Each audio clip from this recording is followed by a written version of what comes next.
कैसे हैं दोस्तों? देखिए, हर वक्त नई यूके इमिग्रेशन अपडेट्स आती रहती है जिनमें यूके जो है अपनी इमिग्रेशन पॉलिसीज को चेंज करता रहता है, जो कि डायरेक्टली इफेक्ट करते हैं आने वाले स्टूडेंट्स को, स्किल वर्कर्स को और उनके डिपेंडेंट्स को। आज मैं इस वीडियो में 6 ऐसे इंपॉर्टेंट इमिग्रेशन अपडेट्स आप लोग के लिए लेके आया हूँ, स्पेशली उन लोग के लिए जो कि सितंबर 2025 या ऑनवर्ड आ रहे हैं, ताकि आप इन इमिग्रेशन चेंजेस से बाखबर रहें। जो कि मोस्टली डेवलप्ड कंट्रीज जैसे ऑस्ट्रेलिया, कनाडा, यूके और यूएसए, ये अपनी इमिग्रेशन पॉलिसीज बहुत तेज़ी से बदलता रहता है और इनके बारे में आप लोग के लिए अपडेटेड रहना बहुत ज़्यादा ज़रूरी है।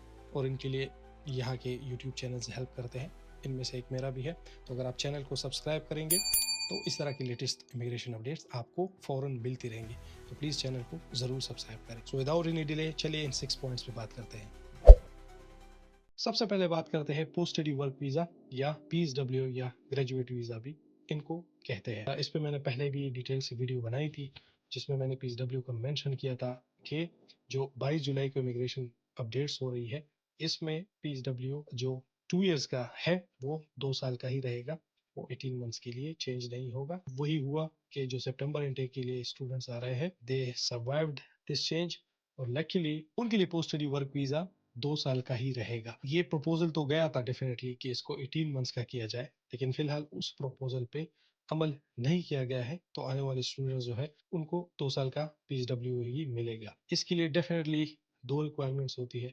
First, you have to be graduated from the universities. आपका जो है आप यूनिवर्सिटी से ग्रेजुएट हुए हो, यानी आपके पास यूनिवर्सिटी की डिग्री हो। यूनिवर्सिटी की डिग्री तभी मिलती है जब आप अपने सारे मॉड्यूल्स क्लियर करते हैं और आप अपनी पूरी फीस भी पे करते हैं।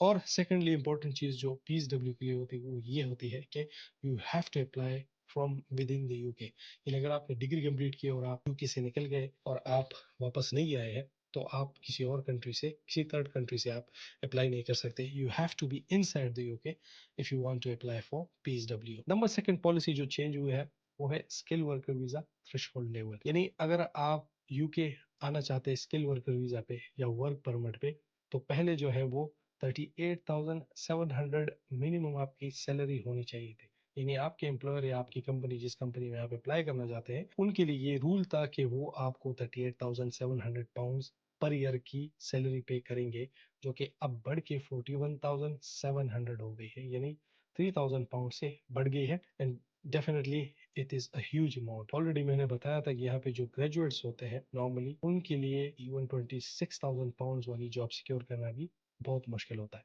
लेकिन अगर आप बाहर से आ रहे हैं तो definitely you will have that skill and ability कि आप उस जॉब को सिक्योर कर ले, और वो हाई स्किल होगी मोस्टली, जैसे कि आईटी सेक्टर की या डॉक्टर वगैरह की, इंजीनियर जॉब्स होगी, तो उसमें डेफिनेटली आप ये अवेल कर सकते हैं। बट माइंड यू कि ये 38,700 से बढ़ के 41,700 हो गई। और जो सेकंड इंपॉर्टेंट शर्त है इसके लिए, कि पहले ये होता था कि आपके लिए कोई एजुकेशन की रिक्वायरमेंट नहीं थी, अभी आपने डिप्लोमा या ग्रेजुएट लेवल का कोर्स या डिग्री आपके पास लाजमी होनी चाहिए, जो कि यहाँ पे RQF 6 के बराबर होती। पहले ये RQF 3 तक की जो अगर आपकी क्वालिफिकेशन होती थी तो आप स्किल वर्कर वीजा के लिए एलिजिबल होते थे। अभी जो है वो आपको RQF 6 या डिप्लोमा या ग्रेजुएट लेवल की डिग्री चाहिए। सिंपली 16 ईयर की जो आपकी एजुकेशन है उसके बेस पे आपको मिलेगी। अदरवाइज जो भी रेलिवेंट डिप्लोमा होगा जो कि 16 ईयर एजुकेशन के बराबर होगा, तो वो भी शुमार होता है। Number third point is care worker root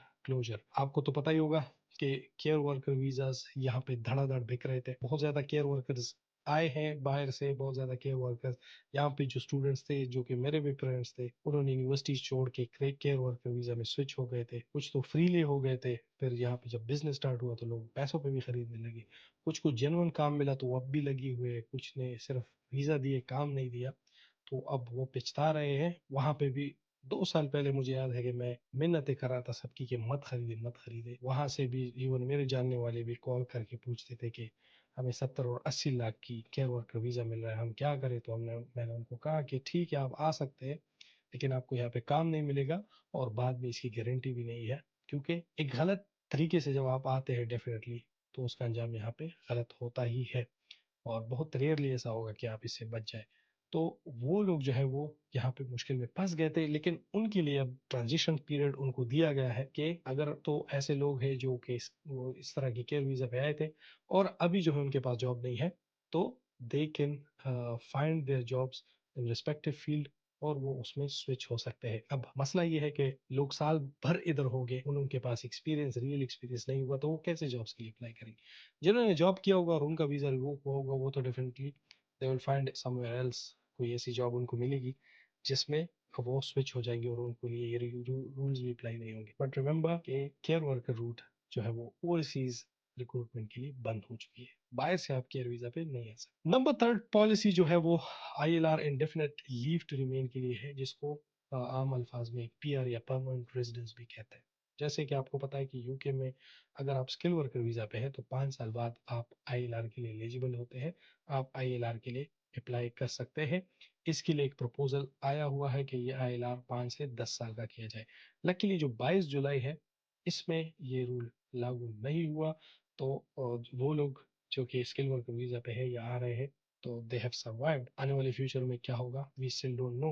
एक और बात भी है ILR के रिलेटेड के अगर कोई ILR का बंदा इसके बाद जिनके पास ILR या पासपोर्ट भी होगा और वो अपने फैमिली मेंबर्स को यहाँ पे लेके आना चाहेगा तो उनके लिए अब इंग्लिश टेस्ट निकला है। बेसिक इंग्लिश टेस्ट होता है, A2 या B1 लेवल का होगा, वो पास करना होगा। वो डिपेंड करता है कि अगर तो आपका स्पाउस या आपका फैमिली मेंबर एजुकेटेड है तो उनके लिए तो ईजी होगा, लेकिन अगर उनकी एजुकेशन कम है, स्पेशली इंग्लिश के साथ उनकी अटैचमेंट कम है, तो उनको लाने के लिए आपको बहुत मुश्किल पेश होगी। जाहिर सी बात है कि उनको कभी कई 6 मंथ्स का या 1 साल का वेट करना होगा, कोर्स करके पास करना होगा। ILR जो है वो 10 साल का प्रपोजल दे रहे हैं। इसका मतलब ये है कि अगर आप स्टूडेंट वीजा पे आए तो आपको 13 से 14 साल लगेंगे पासपोर्ट मिलने में, अगर वो आप उसी रूट से आए मास्टर पे। अगर आप बैचलर पे तो इससे ज्यादा भी हो सकता है। Number fifth point is other UK visa paths. बाकी जो यूके वीजाज है जो ट्रेडिशनल स्किल वर्कर वीजा और स्टूडेंट वीजा के अलावा है, जैसे कि सीजनल वर्क वीजा हो गया, चैरिटी वीजा हो गया, यूथ मोबिलिटी स्कीम हो गई, तो इस तरह की वीजाज जो है वो स्टिल कंटिन्यू रहेंगे। लकीली उन पे आप स्किल आ सकते हैं, रिलीजियस वीजा भी है, तो इन वीजाज पे आप स्टिल भी यूके में आ सकते हैं। और इनकी ड्यूरेशन नॉर्मली 6 मंथ से लेके 2 इयर्स तक की होती है। उसके बाद आपने जाना पड़ता है, लेकिन ये यहाँ पे चांसेस होते हैं कि वो आप एक्सटेंड भी कर सकते हैं। और इनमें कुछ जॉब्स ऐसे भी होती है जो आपको स्पॉन्सरशिप भी प्रोवाइड कर सकती है। तो ये रूट जो है ये थैंकफुली स्टिल ओपन है उन लोग के लिए जो कि यूके आना चाहते हैं। और कुछ केसेस में ऐसा भी होता है कि इसमें आप अपने फैमिली मेंबर्स को भी साथ लेके आ सकते हैं। डेफिनेटली केयर वर्कर पे बंद हो गए थे, स्किल वर्कर वीजा पे आप डिपेंडेंस नहीं ला सकते, लेकिन सीजनल वीज़ा या चैरिटी रिलीजियस वीज़ा जो भी अदर रूट्स है उनमें कुछ केसेस में ऐसा हो सकता है कि आपको अलाउ किया जाए कि आप अपने साथ फैमिली मेम्बर भी लेके आए। Number 6 point is job search and scams. एक तो ये होता है कि आप डायरेक्टली जॉब्स के लिए अप्लाई करते हैं, लेकिन हमारे यहाँ ये होता है कि थर्ड पार्टी के थ्रू लोग आते हैं। थर्ड पार्टी मतलब एजेंट्स हो गए, रिक्रूटमेंट एजेंसीज हो गई वगैरह। तो कोशिश करें कि उनकी बजाय आप डायरेक्टली खुद ही कंपनी की वेबसाइट पे अप्लाई कर लें। हर चीज़ आजकल ऑनलाइन हो गई, आपको पता है, तो इतनी मुश्किल नहीं होती। जब भी वीज़ा के लिए अप्लाई करते हैं आप खुद से कोशिश करें कि अप्लाई किया करें। अगर आप किसी चीज़ के लिए एलिजिबल है तो आपको कोई थर्ड पार्टी हेल्प की ज़रूरत नहीं होती। इसमें मसला ये होता है कि अक्सर फिर स्टूडेंट्स को स्कैम किया जाता है। स्टूडेंट्स यानी स्टूडेंट भी हो चाहे जॉब सीकर्स हो, तो उनको अक्सर स्कैम किया जाता है। For example job scam, job seeker visa के लिए आप जॉब के लिए एलिजिबल है, लेकिन उन्होंने आपकी एप्लीकेशन में थोड़ी बहुत हेल्प की, तो उसके बाद या तो आपका पासपोर्ट रख लेते हैं या जो है वो आपसे बहुत ज़्यादा वीज़ा अगर आए ना आए उससे पहले भी अक्सर लोगों को ठगा जाता है और बहुत ज़्यादा अमाउंट आपसे चार्ज किया जाता है अननेसेसरीली। बहुत ज़्यादा जॉब्स स्टिल अवेलेबल है। आप कंपनीज देख ले, वेयर हाउसेज में जॉब्स अवेलेबल है, हॉस्पिटैलिटी सेक्टर्स जितने भी हो गई, होटल्स रेस्टोरेंट्स वगैरह, 5 स्टार रेस्टोरेंट्स हो गई, यहाँ के इवन जो शिप्स हो गई उनमें भी जॉब्स होती है, तो उनमें आप डायरेक्टली अप्लाई कर सकते हैं। They are plenty of jobs available. Definitely अगर आप स्किल वर्कर है यानी आपके पास हाई स्किल्स है आईटी वगैरह से रिलेटेड, तो फिर तो आप डेफिनेटली जॉब्स फाइंड आउट कर ही लेंगे।